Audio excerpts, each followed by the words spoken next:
பத்தி பார்க்க போறோம். ஜேஎஸ்கேவோட தேர்ட் மேட்ச் அன்ஃபார்ச்சுனேட்லி ரெயின்னால அபேண்டன் ஆயிருக்கும். ஃபர்ஸ்ட் இன்னிங்ஸ் மட்டும் நடந்திருக்கும். பிரிட்டோரியா கேபிட்டல்ஸ் 139 டார்கெட் செட் பண்ணியிருந்தாங்க. ஸோ ஜேஎஸ்கே டாஸ் வின் பண்ணி பவுலிங் சூஸ் பண்ணியிருப்பாங்க. அண்ட் நிறைய சேஞ்சஸுமே பிளேயிங் லெவலில் ஜேஎஸ்கே பண்ணியிருந்தாங்க. அதெல்லாம் பற்றி இந்த வீடியோவில் நம்ம லேட்டர் ஆன் பார்க்கலாம். நேற்றுக்கு இது ஆல் இம்பார்ட்டன்ட் செமிஃபைனல்ஸ் விஜய் ட்ராஃபியில் நடந்திருக்கும். மகாராஷ்டிரா vs விதர்பா. மகாராஷ்டிரா ட்ரீம் ரன்ல இந்த விஜய் ட்ராஃபியில் இருந்திருப்பாங்க.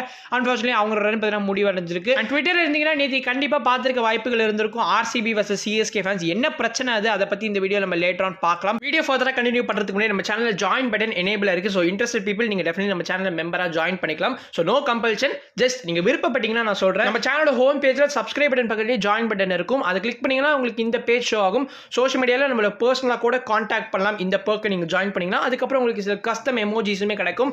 அண்ட் 29 rupees per month தான் ஃபிக்ஸ் பண்ணிருக்கேன் லீஸ்ட் காஸ்ட். உங்களுக்கு அந்த மந்த்துக்கு போறோம்னு தோணுச்சுன்னா நீங்க அந்த மந்தோட கேன்சல் பண்ணிக்கலாம். இன்கேஸ் நீங்க விருப்பப்பட்டீங்கன்னா நெக்ஸ்ட் மந்த் கூட நீங்க வந்து நம்ம சேனலோட மெம்பரா வந்து கண்டினியூ பண்ணலாம். நீங்க நெக்ஸ்ட் ஒரு 29 rupees பே பண்ற மாதிரி இருக்கும் விருப்பப்பட்டீங்கன்னா. ஓகேங்களா? எனக்கு மெம்பராலாம் ஜாயின் ஆக வேணாப்பா, எனக்கு இந்த வீடியோ பிடிச்சிருக்கு, இதுக்கு கான்ட்ரிபியூட் பண்ணணும்னு தோணுது அப்படின்னு நினைச்சீங்கன்னா அதுக்குமே உங்களுக்கு ஒரு வழி இருக்கு. ஸோ லைக், டிஸ்லைக், ஷேர் அந்த பட்டன்லாம் கீழே இருக்கு பார்த்தீங்களா, அதுக்கு பக்கத்திலே சூப்பர் தேங்க்ஸ் பட்டன் இருக்கும். ஸோ அதை நீங்க பிரஸ் பண்ணீங்கன்னா எஸ் உங்களால் வந்து 40 rupees கான்ட்ரிபியூட் பண்ண முடியும் அந்த வீடியோக்கு. ஸோ உங்களுக்கு வந்து கமெண்ட்லையுமே நீங்க வந்து பே பண்ணிருக்கீங்க 40 rupees அப்படின்னு வந்து ஷோ ஆகும். மேட்ச் நேற்றுக்கு நம்மளோட ஹோம் கிரவுண்ட் வேண்ட்ரஸ்ல தான் நடந்திருக்கும். 4 சேஞ்சஸ் பண்ணியிருந்தாங்க நான் சொல்லியிருப்பேன்.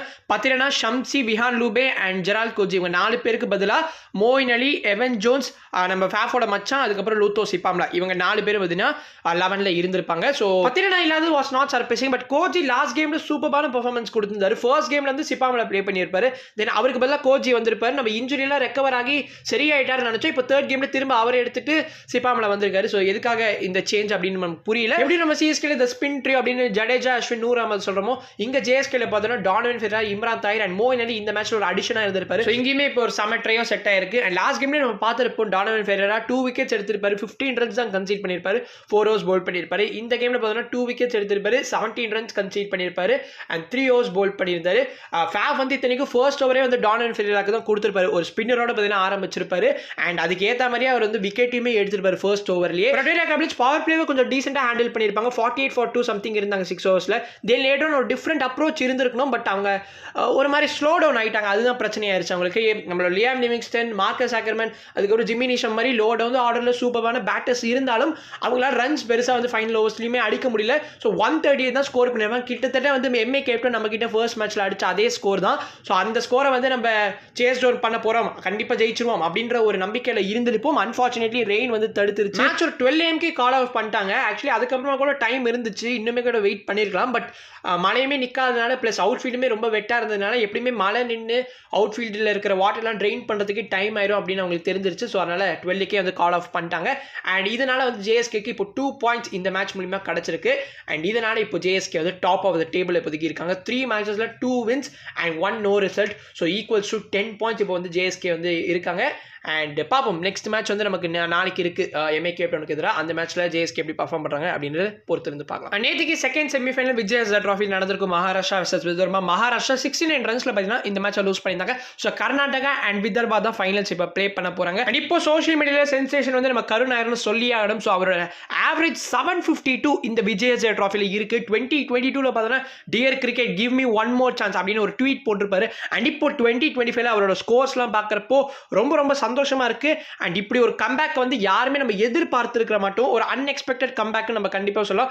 த comeback which we didn't want but we got it அப்படின்னு கூட நம்ம சொல்லலாம். ஸோ இப்போ வந்து கருண் நாயர் வந்து இந்தியா vs இங்கிலாந்து ஓடி சீரீஸ்ல வந்து செலக்ட் பண்றதுக்கான டாக்ஸுமே வந்து பிசிஐல கண்டிப்பா வந்து இருக்காங்க அப்படிங்கிற நியூஸ்மே நமக்கு கிடைச்சிருக்கு. ஸோ கண்டிப்பா வந்து செலக்ட் பண்ணணும். இப்படிப்பட்ட ஒரு பர்ஃபார்மன்ஸ் கொடுத்திருக்காரு. ஸோ கண்டிப்பா செலக்ட் பண்ணாங்கன்னா I will be very happy. And நம்ம ருத்ராஜுக்கு வந்தோம்னா ஒன்ஸ் அகைன் ருத்ராஜ் வந்து ஏமாத்தி இருக்காரு ஃபேன்ஸை. ஸோ 7 runsக்கு பார்த்தீங்கன்னா ருத்ராஜ் அவுட் ஆயிருப்பாரு. இந்த வீக்ஸ்டில ருத்து 148 runs of 74 deliveries சர்வீஸுக்கு எதிராக ஸ்கோர் பண்ணியிருப்பாரு. அதுதான் அவரோட ஹையஸ்ட் ஸ்கோர் இந்த வீக்ஸ்டில. மிச்சம் எல்லா மேட்ச்லுமே வந்து டபுள் டிஜிட்டை கிராஸ் பண்ணுறதுக்கே ருத்து கஷ்டப்பட்டிருக்காரு. அண்ட் இதெல்லாம் இருக்கட்டும் ஒரு சைடு. ஸோ இந்த மேட்ச்லாம் நடந்துருச்சு ஓகேங்களா. நடக்கிறப்பயே வந்து நம்ம ருத்து வந்து ஆக்சுவலி அவரோட விக்கெட் எப்படி லூஸ் பண்ணியிருப்பாருன்னா பால் டாப் ஏஜ் வாங்கி மேலே பெறும். அண்ட் விதர்பாவோட விக்கெட் கீப்பர் ஜிதேஷ் சர்மா பார்த்தீங்கன்னா கேட்ச் பிடிப்பாரு. இதுல என்னடா கான்ட்ரவர்சின்னு பார்த்தோம்னா ஸோ மேட்ச்ல எந்த கான்ட்ரவர்சியும் கிடையாது. நம்ம ஆர்சிபியோட ட்விட்டர் சைடுக்கு வந்து ஆர்சிபிக்காக தானே இந்த IPL 2020 ஜிதேஷ் சர்மா ப்ளே பண்ண போறாரு. ஸோ அவங்களோட பிளேயர் கேட்ச் பிடிச்சதுனால அவங்க சம்திங் ட்வீட் போட்டிருக்காங்க. என்ன ட்வீட் போட்டிருக்காங்க அப்படின்னு பார்த்தோம்னா, it is some one from RCB, Jitesh doing what it does best. So it is some one from RCB. உங்க எல்லாருக்கும் தெரியும் அவங்க எதை மீன் பண்றாங்கன்னு. ருத்துராஜ் வந்து ஒரு மாசம் முன்னாடி இன்ஃபோசிஸ் ஈவெண்ட்ல பார்த்தோம்னா ருத்துராஜோட மைக் வந்து ஆஃப்ல இருந்திருக்கும். அண்ட் அதுக்கு வந்து கொஸ்டின் கேட்கிறவர் பார்த்தோம்னா, யார் இப்போ ருத்துராஜோட மைக் வந்து ஆஃப்ல வச்சது அப்படின்னு கேட்டிருப்பாரு. அதுக்கு ருத்துராஜ் வந்து might be some one from RCB அப்படின்னு ஒரு ஹார்ம்லெஸ் ஜோக் ஒன்று சொல்லியிருப்பாரு. இத்தனைக்கும் அந்த இன்ஃபோசிஸ் ஈவெண்ட் வந்து பெங்களூர்ல நடந்திருக்கும். அண்ட் அதனால கூட ஆர்சிபி டீம் மென்ஷன் பண்ணிடலாம். இதுவே மும்பைல இருந்து மும்பை கூட மென்ஷன் பண்ணிடலாம். இது ஜஸ்ட் ஒரு ஜோக்கு.